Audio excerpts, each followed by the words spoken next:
Well, hey there. Sorry if my dog barks in the background and it's not distracting to me or you. Okay, so we're talking about trigonometric identities. We've talked about trig functions on a unit circle that created a triangle. And in that unit circle, we had points on the unit circle of x, y. And we knew x was cosine theta, y was sine theta. And because of that xy centered at the origin and has a radius of 1, it follows a circle equation like this. That's an equation of a circle. And if we translate that by knowing x equals cosine theta and y equals sine theta, it gives us this nice trig identity to use. Cosine squared theta plus sine squared theta equals 1. And this is true for any value of theta on the unit circle. So trigonometric identities that involve trigonometric functions are also reciprocal ones. We've been talking about that sine of theta is the reciprocal of cosecant. So that's the same thing as 1 over cosecant theta. And cosecant is 1 over sine theta. Cosine is 1 over secant of theta. And secant is 1 over cosine theta. Tangent is 1 over cotangent of theta. And cotangent is 1 over tangent of theta. So you're like, well, Ms. Coates, we've always just done the reciprocal. Sometimes when we're simplifying algebraically all of these trigonometric identities, we're going to have to use these reciprocals instead of just flipping, okay, because it's algebraic. Tan of theta, the quotient identity, that we know that is sine of theta over cosine of theta. And then if we flip that, cotangent is cosine of theta over sine theta. Those can also be x's instead of thetas. Here we have some Pythagorean identities. I just mentioned that one up there, that cosine squared theta plus sine squared theta equals 1. These also kind of follow the same idea and have been derived from the unit circle and the formula for the circle. So we'll be able to use these algebraically, manipulate them, and find other values or simplify trigonometric expressions. So this first one here, use the reciprocal and quotient identities to find the following with the given information. So we've been using triangles to find most of these, but we're going to use these identities instead. If cosecant of theta is equal to negative 4/3 and theta is in the fourth quadrant, quadrant 4, what is tan of theta? So since I have cosecant of theta, I think I might use this guy because cosecant's there, and then cotangent could be left over if I plug in cosecant. So again, I'm looking up here at this guy. And then I would be able to solve again for cotangent. And I need tangent of theta. We're in the fourth quadrant, so I know tangent of theta is also going to be negative. So let's go ahead and find it by using that trig identity that I have an arrow on here, where I don't know cotangent squared theta plus 1 is equal to, and then I got that negative 4/3 squared. So we solve this like a typical equation. I'm going to square that and subtract the 1 over to get cotangent squared theta by itself. And then 16/9 minus 1, I believe, is 7/9. So I have cotangent squared theta is equal to 7/9. And what we do to get rid of that square, we do the same thing we've done in typical equations, take the square root. So I know cotangent of theta is equal to plus or minus the square root. I'm going to simplify that, square root of 7/3. But it's actually not positive, right? Because cotangent is negative in the fourth quadrant. So it's really just the negative. Cotangent is negative 3 over 7. All right. I'm sorry. I said negative 3 over negative root 7 over 3. I need to find tangent of theta, so I can just flip that, and that's going to be negative 3 over root 7. I can't leave it like that. Tan theta is equal to negative 3 root 7 over 7. So we could have done that other ways too. Cosecant of theta, I could have found sine of theta is negative 3/4 and used the first identity here.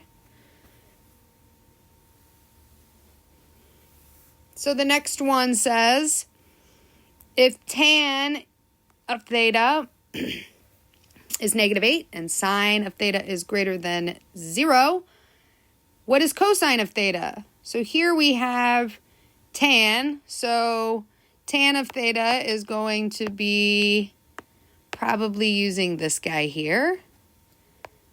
And then I need to find cosine, and secant's in there, so 1 over cosine is secant, so I could potentially find that. So I'll probably use that second one. Let's just determine whether cosine is going to be positive or negative here. If tan is negative and sine is positive, that's going to leave us in the second quadrant, so I know this guy is going to be negative. So if I take a square root, I know I'm going to need the negative value of secant as well. All right, let's plug in negative 8 to tangent squared plus 1 is equal to secant squared theta. So that's 64 plus 1 is equal to secant squared theta. So that's 65 is equal to secant squared theta. Take the square root. That's going to be negative square root of 65 is equal to secant theta. So now to find cosine, I just flip it. 1 over root 65. Can't leave it like that. And negative root 65 over 65. So again, yes, we've used the triangles, but we now have these other strategies, identities we can use. So another set of basic identities are called our cofunction identities. A trigonometric function is a cofunction of another trigonometric function if their angles are complementary. In a right triangle, two angles are always complementary, right? We know that there's a right angle and then the other two are always 90 degrees when added together. So these cofunctions are really like they sound. The cofunction of sine is sine, right? Or the cofunction of sine is cosine, and vice versa. Secant, cosecant, tangent, cotangent, right? Vice versa, they always go back and forth. We'll always subtract the degree from 90 or the radian measure from pi over 2. So you see I have them interchangeable, 90 degrees or pi over 2, whatever our measure is given in, degrees or radians. All right, so here we have secant of 15 degrees. The cofunction of secant is cosecant, and then I need to do 90 minus 15 because it is complementary, and 90 minus 15 is 75 degrees. Delta math, you could put the degree or not. I don't think it marks it wrong with it or without. All right, cosine of pi over 3. So we're in radians. Cosine, the cofunction of cosine is sine. And sine of, I take pi over 2, and I subtract pi over 3. And that's going to be pi over 6. So sine of pi over 6 is the cofunction of cosine pi over 3. If I was in class, I'd say, do we know something about these guys? Do we know something about cosine of pi over 3 and sine of pi over 6? We do. They actually have the exact same value, and that value is 1/2. Depending on what quadrant it falls in, it's going to be positive or negative, but both of them are 1/2. Hence, cofunctions. This last one here, tangent of 130. 130 is not between 0 and 90, so I'm going to need to get that into 0 and 190, or 0 to 90. So I'm going to subtract 180. 180 minus 132 is 48. So now I will have a new guy. Tan of 48 degrees is what I will analyze. The cofunction of tangent is cotangent. And I do 90 minus 48.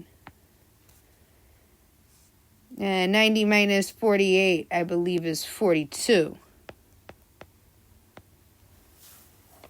And so cotangent of 42 is the cofunction of tan 132. So if that measure is greater than 90, we typically subtract 180 until we get something between 0 and 190. It makes it those reference angles very similar. All right, so reference angles with cofunctions. All right, so we're going to use these trig identities and our algebra skills to simplify expressions with trig functions. I have a little bit of space here because we're going to move some of these things around to make these expressions look a little different. So, for example, this cosine squared theta plus sine squared theta equals 1. If I were to subtract sine squared theta from both sides, I'd be left with cosine squared theta is equal to 1 minus sine squared theta, yeah? So just another version of how it looks, but it's the same exact thing. So I could have subtracted cosine too and have sine squared theta is equal to, 1 minus cosine squared theta. So yes, it's nice to know all of these. In the next day's lesson, I will put them all together, all there at once, but we want to see why we get them too. So this tan squared theta plus 1, I'm going to subtract the 1 to get another, so I can get tan squared theta is equal to secant squared theta minus 1. Or I can subtract the tan squared theta and get secant squared theta minus tan squared theta is equal to 1.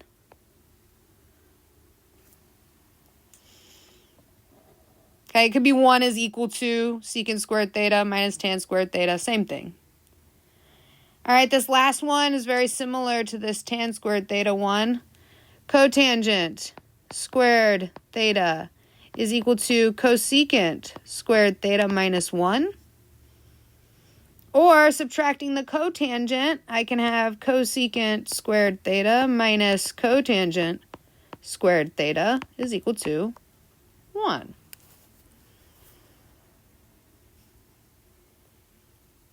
All right. Very nice. So now we're going to simplify these things.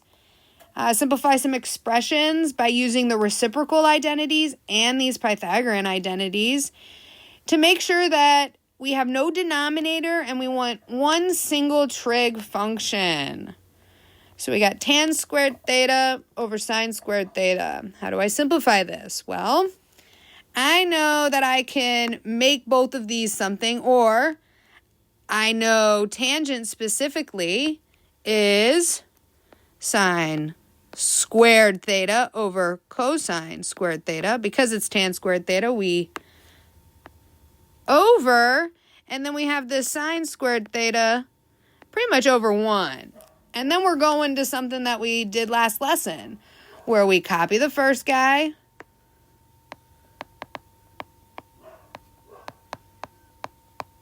and multiply it by the reciprocal of the second guy. And that's a clear cancellation of those sine squared thetas. And I have 1 over cosine squared theta. But it says no denominator, and we know 1 over cosine squared theta in our reciprocal identities is secant squared theta. So as long as it's squared, the function can translate as a square. But you can't just cancel a square with, well, there are other ways and different things. All right. That was dividing two things. What about multiplying here? We got cotangent of theta. So I'll translate cotangent of theta to cosine of theta over sine of theta times, and then we got this secant of theta. I know that's 1 over cosine of theta. So I'm trying to essentially cancel some things out so I can get one trig function. And that's what I did there to get 1 over sine of theta. And 1 over sine theta is cosecant theta.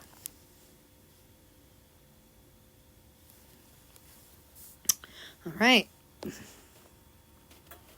So those are some pretty basic ones with dividing and multiplying. Now I got some other things here. You might say, there's a 9 with both of those. So that 9, I might be able to take out as a GCF. And there we go. There's an X there, by the way. You see that now? That it could be an X instead of a theta. And we do have one of these. Cosecant squared of theta minus 1. Right here. Cosecant squared theta minus 1 equals cotangent squared theta. So I'm going to substitute cotangent squared x, and I interchangeably say, times 9. Again, you could just write that as 9 times cotangent squared x.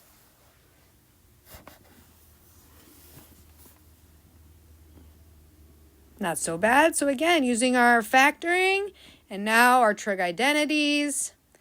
Hey, and a little bit of substitution like you had to do in several different classes. Geometry a lot.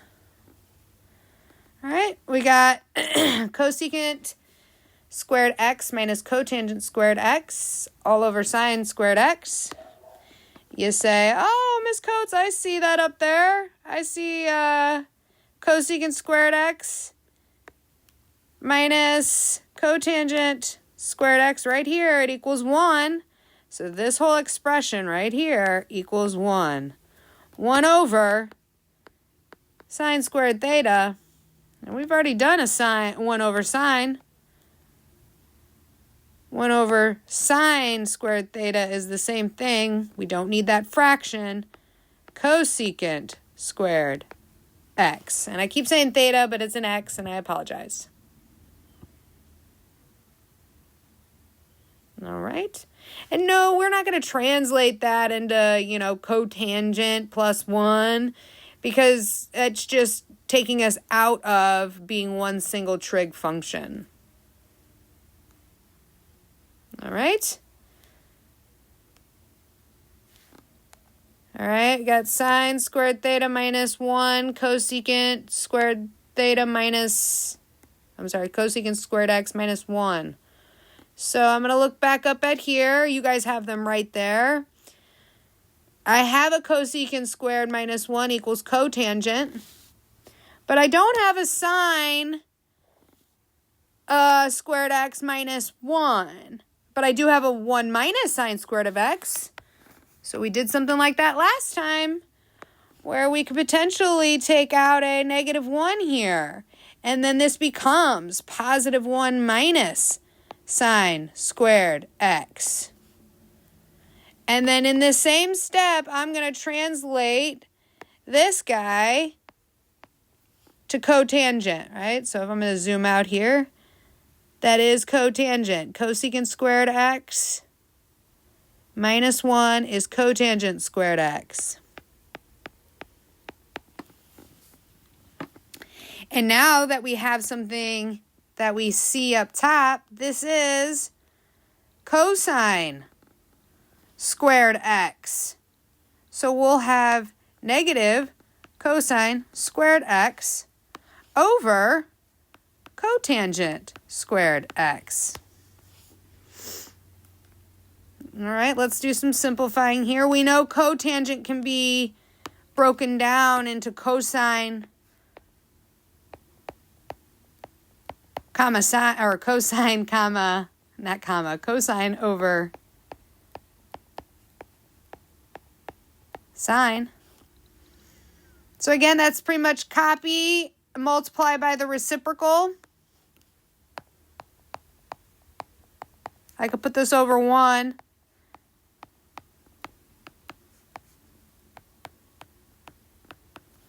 Nice cancellation there now. And I'm left with negative sine squared x. So kind of cool. You know, I really do like these because it is puzzle-esque, kind of like getting down to a simplified version by using all of these identities. All right, we got one more similar to C, similar to C. Looks like there's a GCF. Maybe take a GCF out of -5 and make this a 1 plus tan squared x.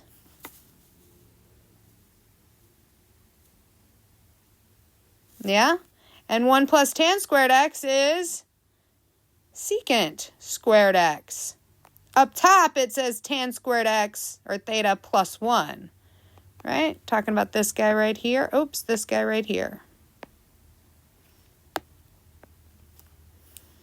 Same thing by the commutative property. So I know that this is -5 secant squared x. Not bad.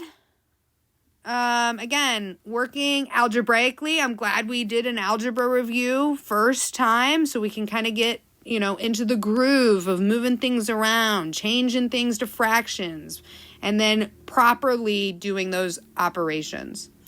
Okay, you have some Delta Math homework. Enjoy your weekend. Please be productive. Much love from Miss Coates.